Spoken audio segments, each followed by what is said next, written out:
Mga bata mo, say, tangina mo. Eh, ikaw, doon ka nga sa likod. Tangina mo, naaasiwaan na ako sa mukha.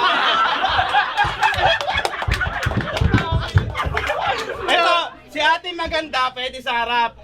Para ganahan ako, ikaw, puking ina ka. Tsaka kadal.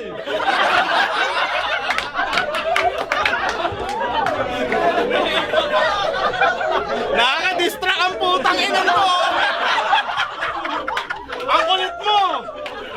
Nanonood ka na lang, nadidistract pa ako. Putang ina eh.